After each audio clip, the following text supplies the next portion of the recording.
क्या मोदी गवर्नमेंट ने भारतीय किसानों का खून पसीना बेच दिया है यूएस के हाथों? देखो, इस चीज को इस तरीके से समझो, जो इंडिया यूएस ट्रेड डील हुई है उसके मायने क्या है।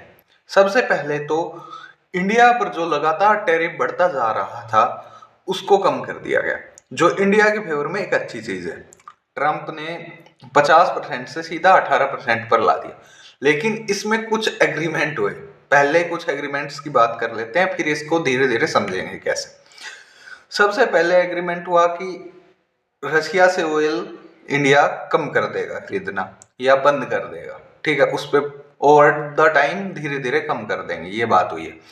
दूसरा कि एयरक्राफ्ट हो, डेयरी प्रोडक्ट हो, एग्री प्रोडक्ट हो, ज्यादातर चीजें यूएस से अमेरिका से खरीदी जाएंगी। ठीक है, ये दोनों पॉइंट नॉर्मल से लगते हैं। उसके बाद मेन पॉइंट ये हो जाता है कि जो टैरिफ इंडिया का एक्सपोर्ट्स पे लगता था वो कम हो गया। तो इंडिया का दूसरा फायदा ये होता है कि टेक्सटाइल, फार्मा, इन सब इंडस्ट्रीज के अंदर हम ग्रो करेंगे, हमारा एक्सपोर्ट बढ़ेगा। लेकिन किसानों का जो मुद्दा है वो थर्ड पॉइंट पे आ जाता है। वो ये है कि एग्रीकल्चर और डेयरी प्रोडक्ट जो हमारे इंडिया की स्ट्रेंथ माने जाते हैं, बहुत बड़ी आबादी जो है इन्हीं सेक्टर्स में लगी हुई है।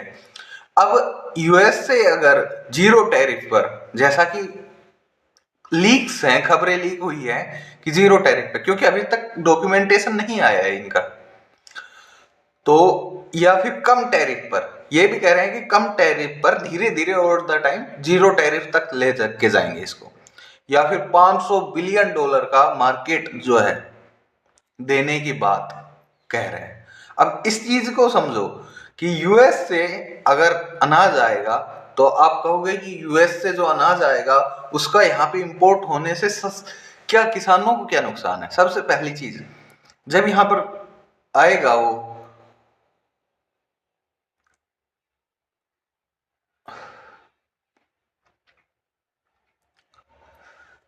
जब यूएस से किसान, जो फार्मर्स हैं, अमेरिकन फार्मर्स जो अपना प्रोडक्ट, एग्री प्रोडक्ट या डेयरी प्रोडक्ट यहाँ पर लेके आएंगे तो उस पर उनको सब्सिडी मिलती है यूएसए गवर्नमेंट से। ठीक है, जो सब्सिडी वहां पर मिलेगी उससे उन्हें छूट मिल गई।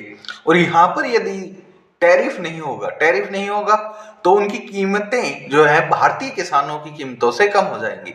एक तरीके से ये समझ लो कि जो 25 रुपए का दूध है वो 15 रुपए के दूध के पैकेट मिल जाएंगे। अब आप कहोगे ये तो अच्छी बात है, महंगाई कम हो जाएगी। लेकिन दरअसल जो किसान, जिसकी आजीविका ही इस खेती और डेयरी प्रोडक्ट्स पर थी, उसके लिए तो सब कुछ खत्म हो जाएगा। एक तरीके से उसके लिए तो आत्महत्या का ही रास्ता बचता है। अब आप इसको देखो कि ये मान लो कि 1500 लोगों का एक गांव है, उसमें 150 लोग जो है अनाज पहुंचाते हैं। ठीक है, अब वो अनाज पहुंचाते हैं और लेकिन दूसरे गांव से 18 या 20 लोग अनाज पहुंचाने लग जाएं और उनसे कुछ भी लिया नहीं जाए, बल्कि दूसरे गांव का जो सरपंच है, जो भी व्यक्ति है, वो उन्हें छूट और देने लग जाए कि तुम उस गांव में अनाज पहुंचाओगे तो मैं तुम्हें इतनी छूट दूंगा। ठीक है, तो इस तरीके से अगर अनाज आने लग जाए तो वो 150 तो पहले ही थे, 150 लोग जो पहले से अनाज पहुंचा रहे थे और 18 और जुड़ गए, लेकिन लेने वाला जो मार्केट है जो 1500 का था वो 1500 का ही रहा। तो अब ये समझो, इंडिया के अंदर 40 करोड़ से ज्यादा लोग खेती और डेयरी प्रोडक्ट्स में लगे हुए हैं, उनकी आजीविका के यही स्रोत है। तो अगर ऐसा होता है तो बाहर से जो 18-20 लाख यूएसए फार्मर्स का जो इंपोर्ट आएगा उसको उसी मार्केट में उतारा जाएगा जो इंडिया का ह्यूज मार्केट है। ट्रंप और उनके एग्रीकल्चर मिनिस्टर ये बात बार बार जोर देकर कह रहे हैं कि हमने इंडिया का बहुत बड़ा मार्केट हमारे किसानों के लिए खोल लिया है। तो इस चीज को समझने की जरूरत है कि यह हमारे लिए कितनी दुख भरी बात होगी कि हमारे किसान जो अनाज लेके आएंगे, मान लो कभी हमारे यहाँ पर कोई आपदा आ गई, कोई ओले पड़ गए या कोई बाढ़ आ गई जिससे फसल खराब हो गई। अब वो खराब फसल ऊपर से यूएसए का इंपोर्ट और गिरती हुई कीमतें, किसान के लिए क्या बच जाएगा फिर?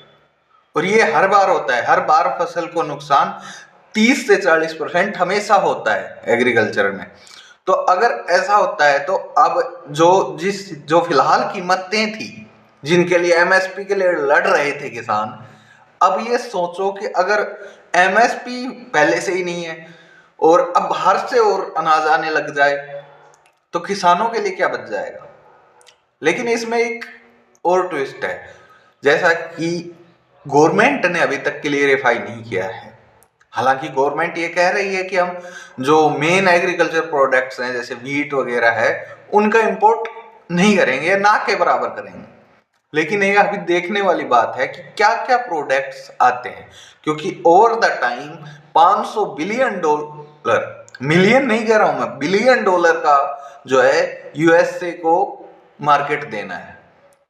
तो ये ओवर द टाइम कितना पीरियड होगा, ये डील के अंदर क्या क्या जो शर्तें हैं, क्या क्या कंडीशन, टर्म्स एंड कंडीशन मानी गई है, क्योंकि ये एक और मायने रखती है ये डील। इसे पिछले साल एग्रीकल्चर मिनिस्ट्री ने पास कर दिया था, उसके बाद इस पे जांच के आदेश हुए, ठीक है। उसके बाद एग्रीकल्चर मिनिस्ट्री ने वो पीडीएफ डिलीट की और उसके बाद इस डील को रद्द कर दिया, ठीक है। लेकिन अब अचानक से 2 फरवरी को फिर से वो डील लॉक हो गई।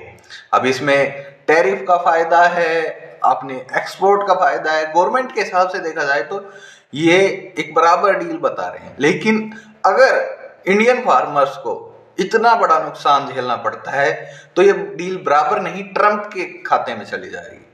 और इसीलिए कहा था मैंने स्टार्टिंग में ही कि किसानों का खून और पसीना मोदी सरकार ने बेच दिया। अब आपको फैसला करना है कि ये डील सही है या गलत।